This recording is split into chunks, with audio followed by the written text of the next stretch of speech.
오늘은 맥주 감사 주일입니다. 오늘 말씀은 맥주 감사절이 무엇이며 왜 교회는 맥주 감사절을 기념하여 감사로 예배를 드려야 하는지, 또 어떤 마음으로 이 감사절기를 우리가 지켜야 하는지에 대해서 함께 말씀을 나누고자 합니다. 맥주 감사절은 이스라엘 백성들에게 하나님께서 광야에 있을 때 명령하신 것입니다. 그런데 그것이 이스라엘 백성들에게만 주어진 것이 아닙니다. 만약 그렇다면 오늘 우리가 이 절기를 가지고 이야기할 필요가 없을 겁니다. 오늘 말씀을 듣는 중에 이 맥주 감사절이 우리에게는 어떤 의미가 되는 것인지 우리가 알기를 원합니다. 그리고 이 맥주 감사절을 통해서 허락하신 하나님의 은혜와 복을 우리 모두가 누릴 수 있기를 축복합니다. 15절의 시작은 안식일 이튿날이라고 표현되어 있습니다. 그 앞에 나와 있는 9절부터 14절까지 내용은 이스라엘 백성들이 농사를 지어서 첫 이삭을 추수할 때에, 그것이 무엇이든지 처음으로 난 것을 추수할 때에 그 한 단을 바치는 절기를 초실절이라고 이야기하고, 초실절에 대한 설명을 이제 9절부터 14절까지 하고 있습니다. 11절을 보면 초실절의 시기를 안식일 이튿날이라고 그렇게 표현하고 있습니다. 그래서 15절에 이 안식일 이튿날이라고 하는 말은 바로 그 초실절을 의미하는 겁니다.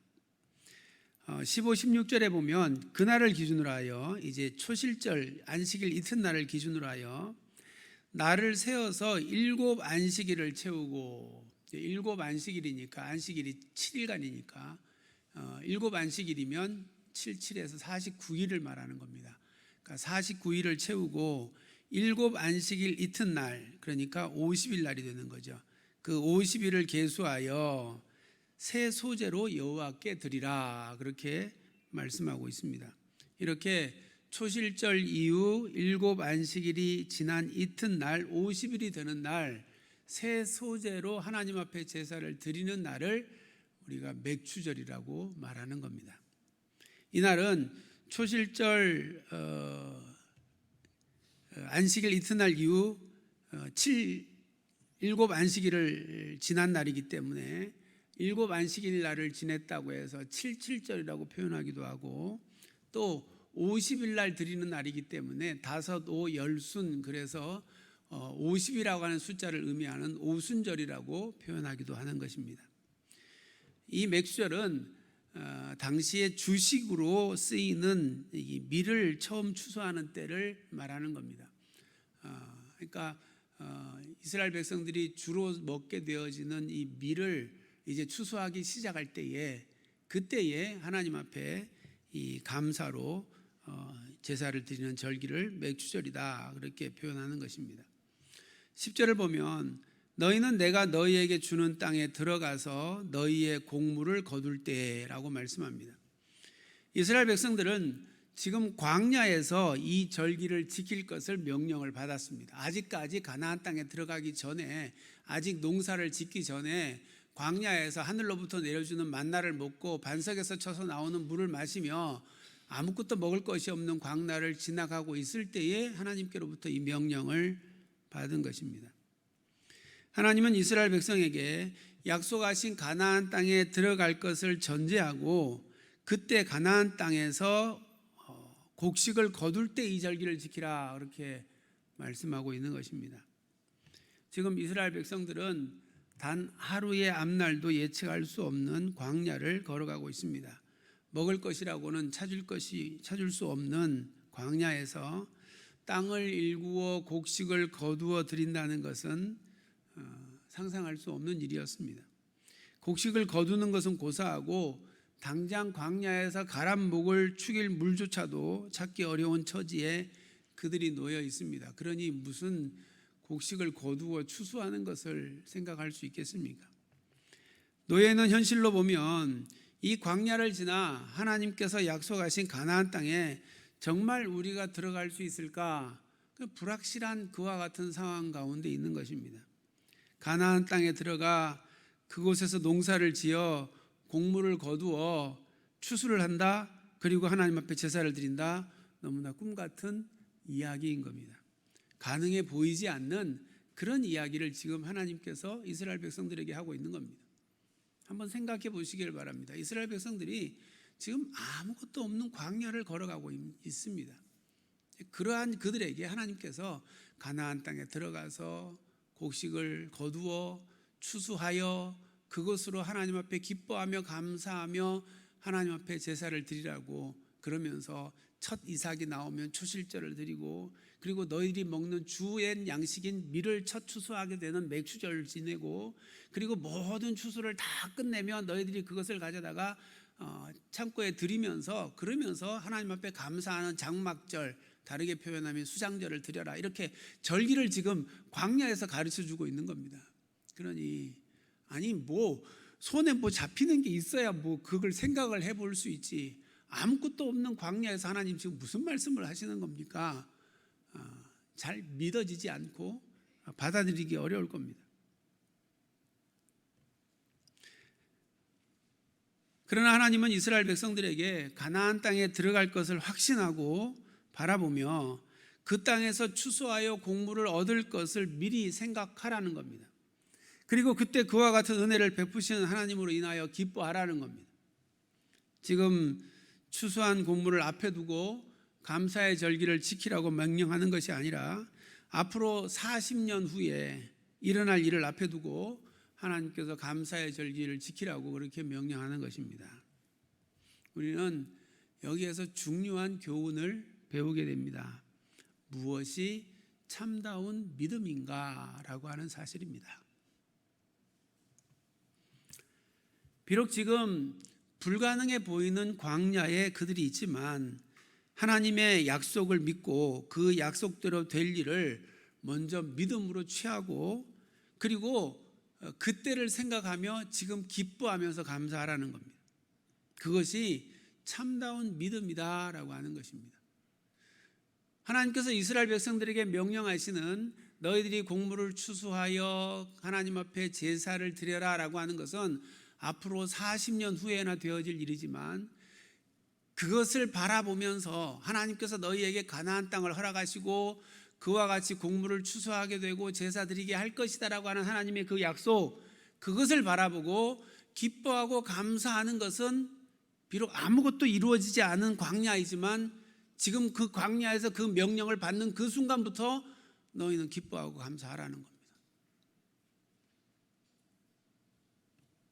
비록 현실은 전혀 가능해 보이지 않지만 이 모든 일을 명령하시고 그리고 이 모든 일을 이루실 하나님, 그 하나님을 바라보면서 하나님께서 명령하신 것이니까 반드시 하나님께서 이루실 것이라고 하는 믿음을 가지고, 그리고 지금 기뻐하며 감사하며 예배하라는 것입니다. 이것이 믿음입니다. 하나님께서는 이러한 믿음의 반응을 이스라엘 백성들에게 요구하신 것입니다. 우리가 어떻게 이러한 믿음을 소유할 수 있는 것입니까? 우리에게 베푸신 하나님의 은혜를 알고 감사하는 믿음의 훈련을 하는 겁니다. 우리에게 감사의 제목이 있든 감사의 제목이 없든, 우리의 형편이 어떠하든 하나님께서 우리에게 감사하라 하셨으니, 감사할 삶을 살아가도록 우리에게 허락하실 것이라고 약속하셨으니 그 약속을 믿고, 비록 지금은 광야이지만 그러나 그럼에도 불구하고 하나님의 약속을 의지하여 기뻐하며 감사하는 삶을 살아가는 것입니다. 이스라엘 백성은 광야의 여정을 가는 동안 하나님의 베푸신 은혜에 감사할 줄을 몰랐습니다. 10가지 재앙으로 애굽을 징벌하시고 자신들을 구원하신 놀라운 일을 그들이 경험했습니다. 홍해 앞에서 하나님의 권능으로 바다 가운데 마치 마른 땅이 열리고 그 길을 길처럼 그렇게 건너가는 일이 그들에게 있었습니다. 물이 없고 먹을 것이 없는 광야에서 매일 일용할 양식을 하나님께서 허락하여 주심으로 그들을 먹이시는 하나님을 그들이 만났습니다. 그런데 그들은 어려운 일만 만나면 어김없이 불평하고 원망하였습니다. 그들에게는 자신들을 이끄는 하나님에 대한 기쁨과 감사가 없었던 것입니다. 이것을 보면 기쁨과 감사는 주어진 환경에서 나오는 것이 아니다라고 하는 것을 알 수 있습니다.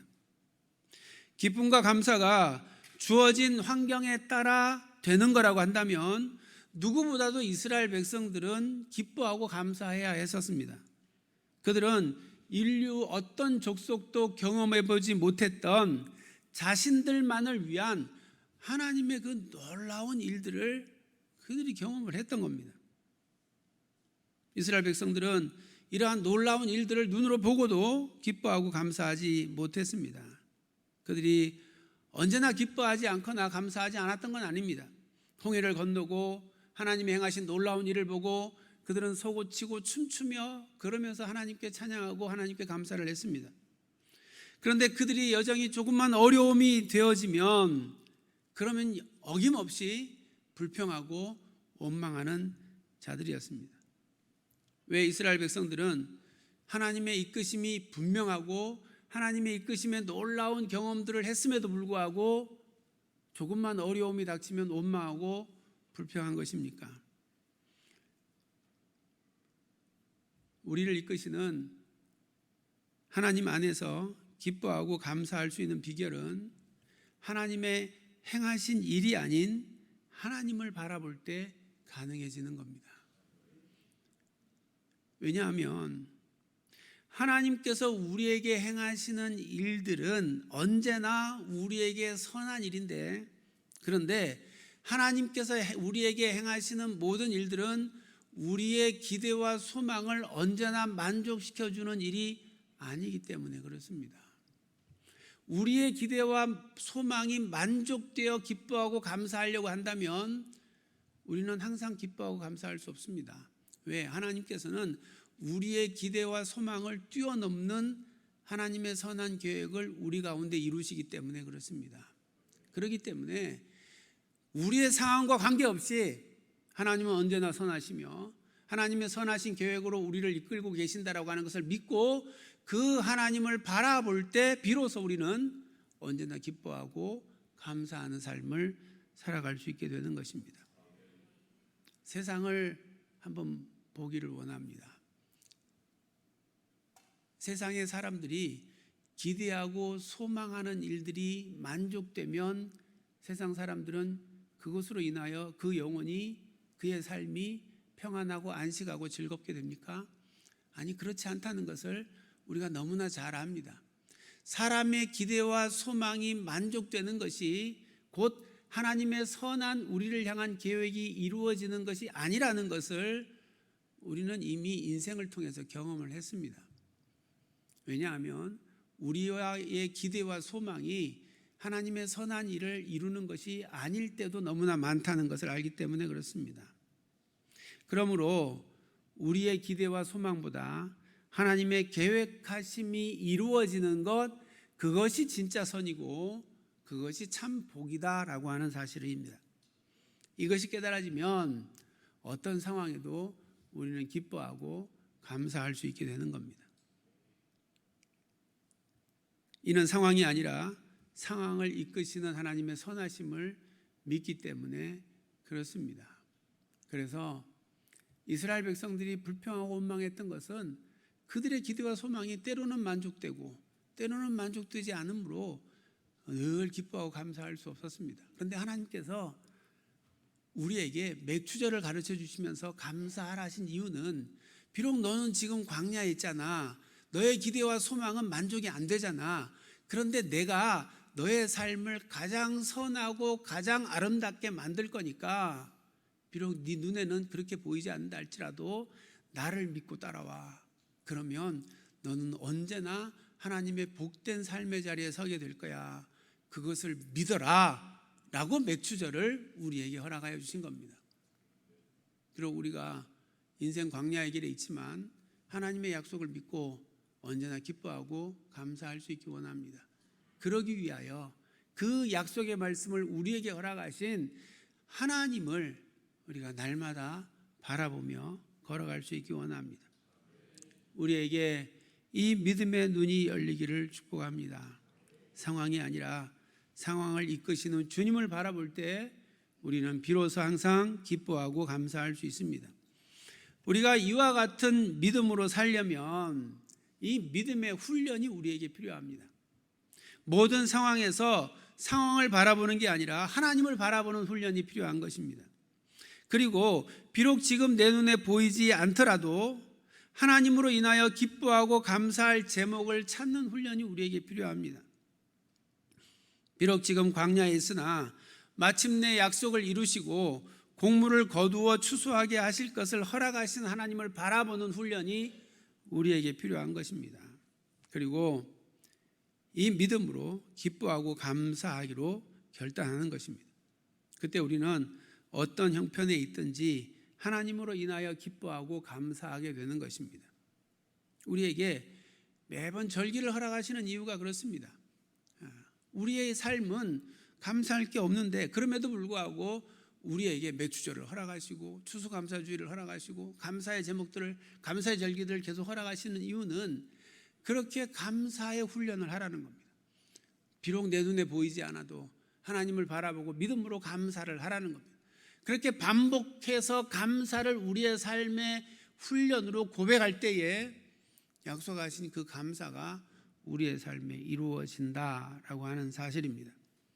일상의 매일이 기쁨과 감사가 되시기를 축복합니다. 17절을 보면 7.7절을 지키는 규례로 고운 가루에 누룩을 넣어 빵 2개를 만들어 첫 요제로 여호와께 드리라, 그렇게 말씀하고 있습니다. 이 문장에 아주 놀라운 단어가 담겨 있습니다. 누룩을 넣어 빵을 만들라라고 하는 말씀입니다. 그것으로 여호와께 드리라라고 하는 말씀입니다. 하나님께서 명령하시는 곡물의 제사는 누룩을 넣지 않는 게 원칙입니다. 하나님 앞에 곡물로 드리는 제사를 소제라고 하는데 하나님이 명령하신 제사의 법칙에 보면 소제에는 누룩을 넣지 못하도록 되어 있습니다. 그런데 유독 이 맥주절에 드리는 소제에는 누룩을 넣으라고 그렇게 말씀하고 있습니다. 그래서 놀라운 겁니다. 유일하게 이 맥주절에 흔들어 하나님 앞에 요제로 드리는 제사에만 누룩을 넣은 빵으로 드리라, 그렇게 말씀하고 있습니다. 누룩을 넣은 빵을 유교병이라고 하는데 이 유교병은 이스라엘 백성들이 일상에서 먹는 빵입니다. 그들이 일상에서 밀가루를 반죽할 때 누룩을 넣어 반죽해서 부풀려 가지고 그래서 만들어서 먹습니다. 우리가 먹는 빵도 다 누룩을 넣은 빵이잖아요. 그죠? 그래서 누룩을 넣어서 부풀려서 그래서 그거를 빵을 만들면 빵이 폭신폭신하고 부드럽고 먹기가 아주 좋죠. 누룩을 안 넣으면 딱딱한 밀가루가 되잖아요. 그래서 누룩을 넣어 부풀려서 먹는 빵이 일상적으로 이제 이스라엘 백성들이 먹는 빵입니다. 그런데 하나님께서 굳이 누룩을 넣지 말라는 것은 하나님께서 이스라엘 백성들을 어떻게 구원하여 내셨는가라고 하는 것을 늘 기억하라는 겁니다. 그들이 출애굽할 때에 바삐 나오느라 먹을 건 들고 나가야 되는데 부풀려 어쩌고 그럴 시간이 없으니까 그냥 막 반죽해서 들고 나왔던 겁니다.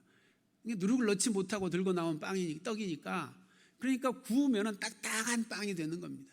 그걸 먹을 때에 하나님께서 우리를 노예되었던 땅에서 구원하셨지, 이걸 기억하게 만들기 위해서 누룩 넣지 말라, 그렇게 말하는 겁니다.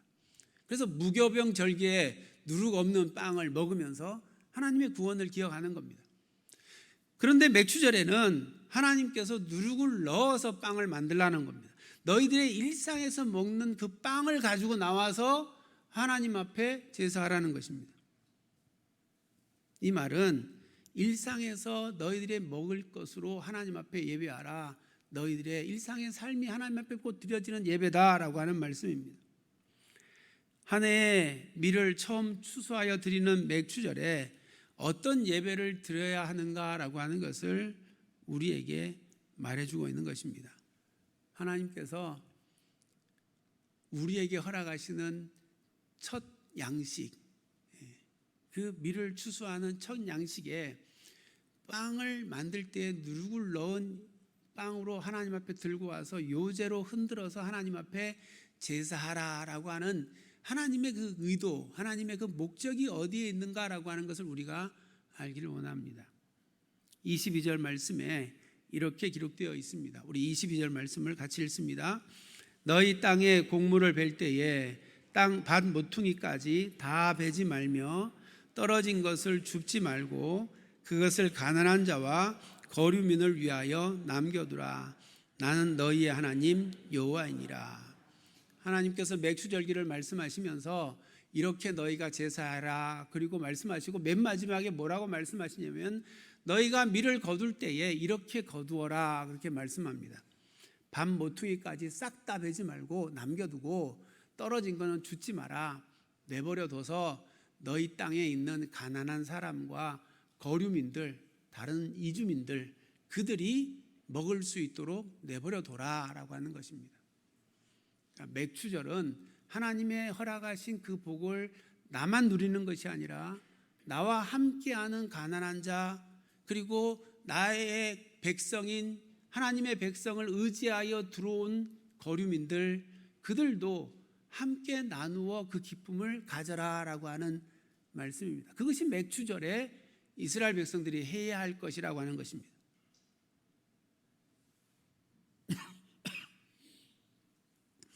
이 말씀은 맥추절 첫 추수를 허락하시며 우리를 돌보신 주님의 은혜에 대하여 우리가 어떻게 반응해야 하는가라고 하는 것을 가르쳐 줍니다.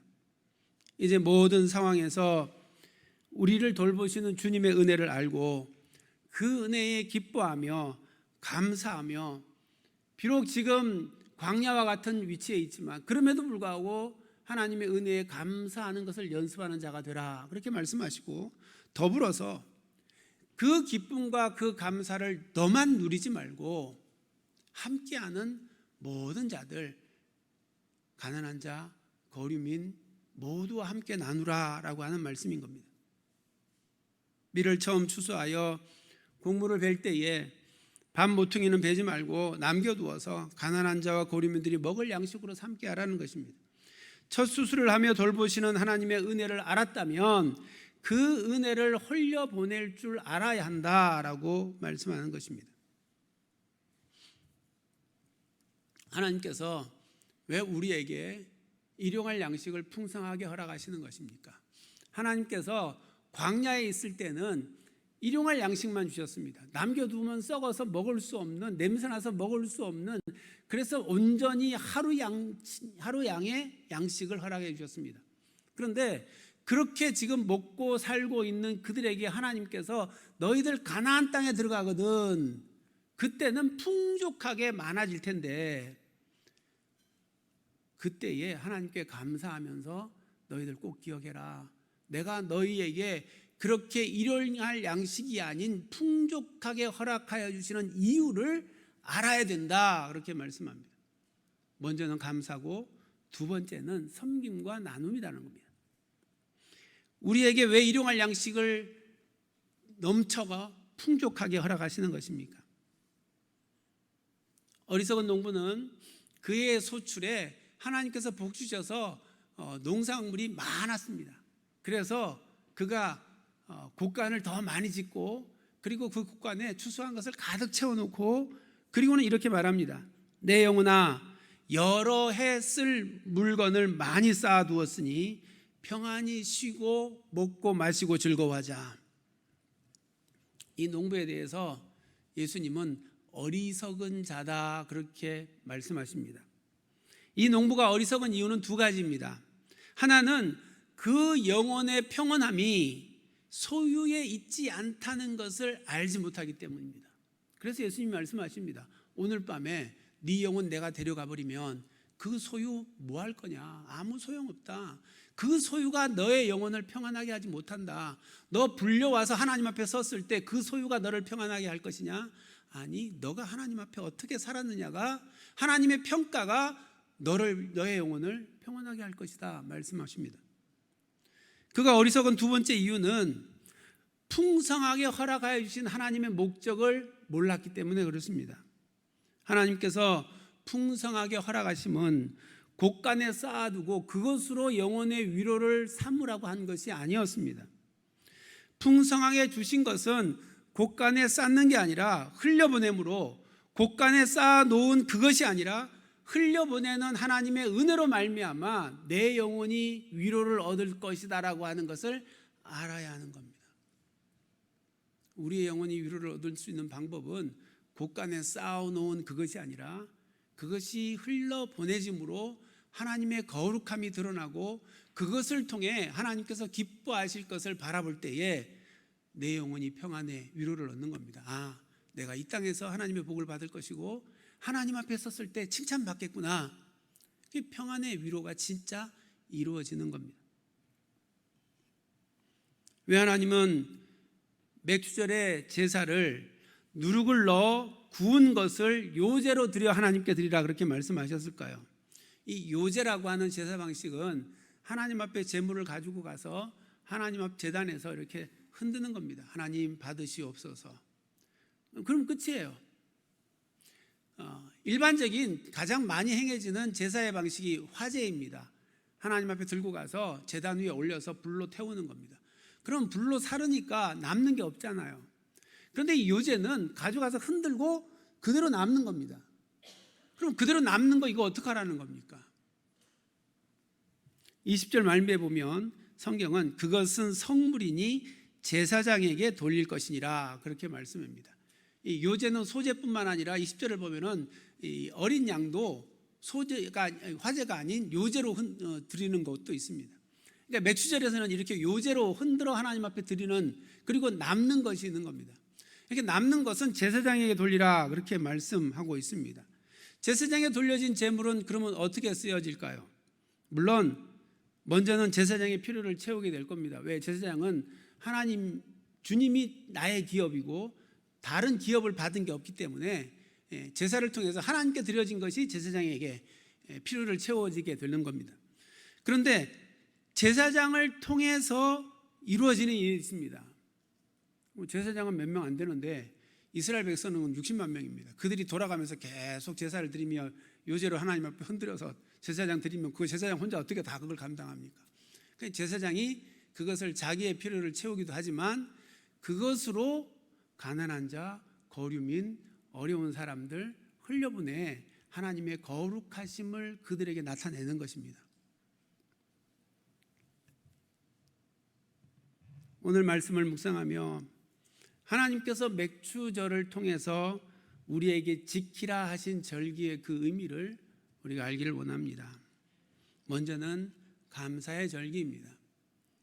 비록 지금 황량한 광야 가운데 이스라엘 백성들이 있지만, 그래서 뭘로 감사해요? 뭘로 제사를 드려요? 아무것도 없는데요. 그런 상황 가운데 있지만, 아니다, 내가 너희에게 그렇게 하게 할 것이다 라고 하는 그 약속의 말씀을 붙들고, 그리고 먼저 기뻐하고 먼저 감사하는 겁니다.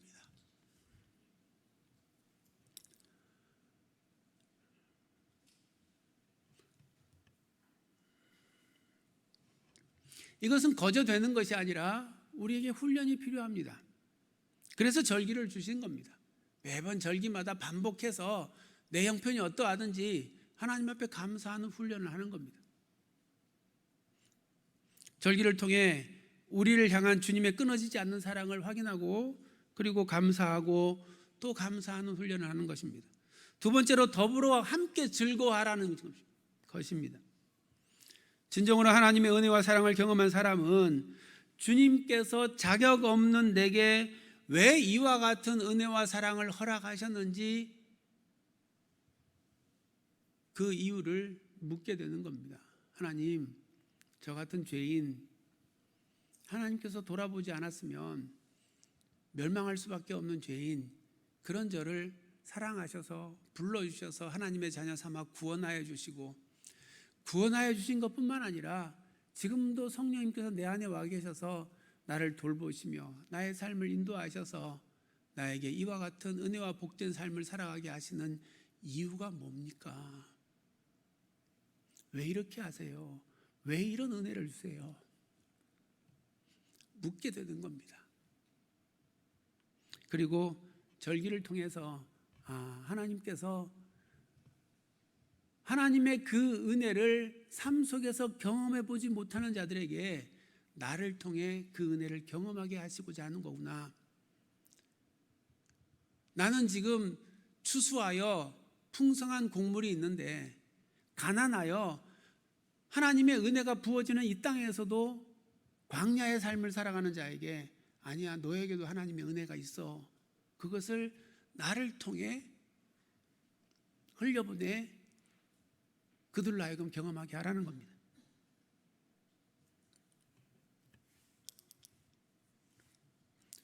성경은 형제에게 이자를 받기 위해 꾸어지지 말라 그렇게 말씀합니다.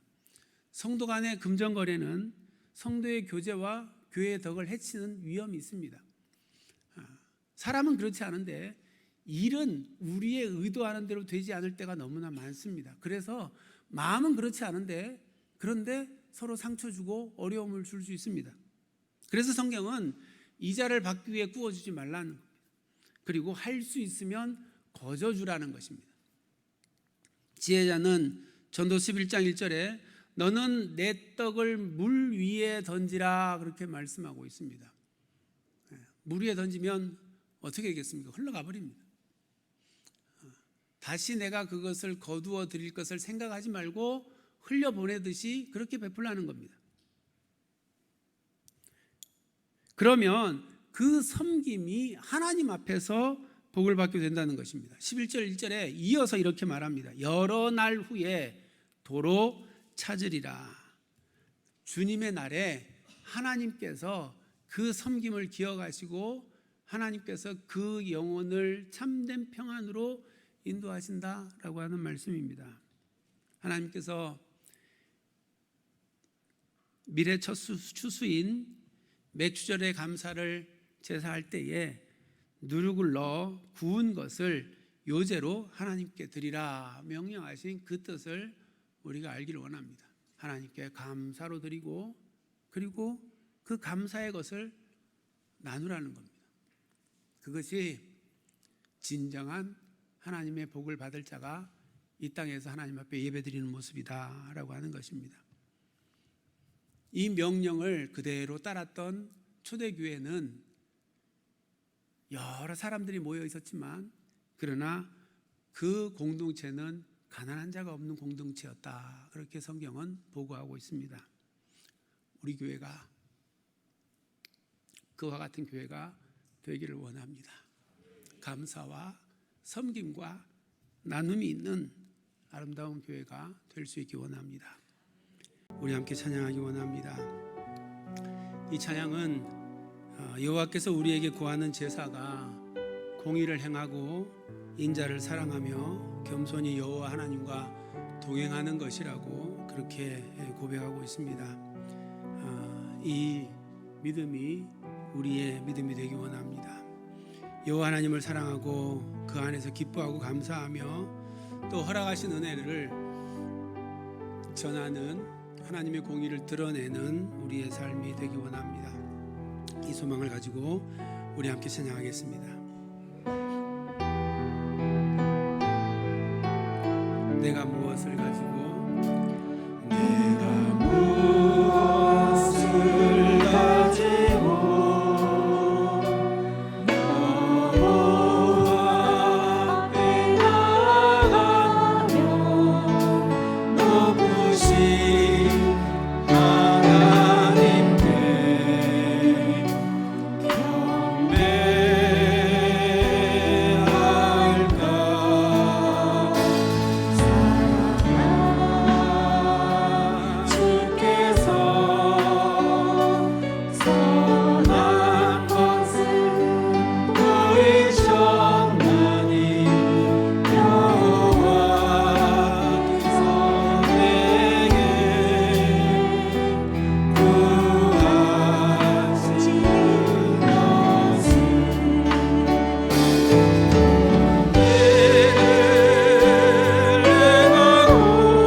우리를 향한 하나님의 선하신 계획을 반드시 이루어 가시는 하나님의 그 신실하심을 찬양합니다.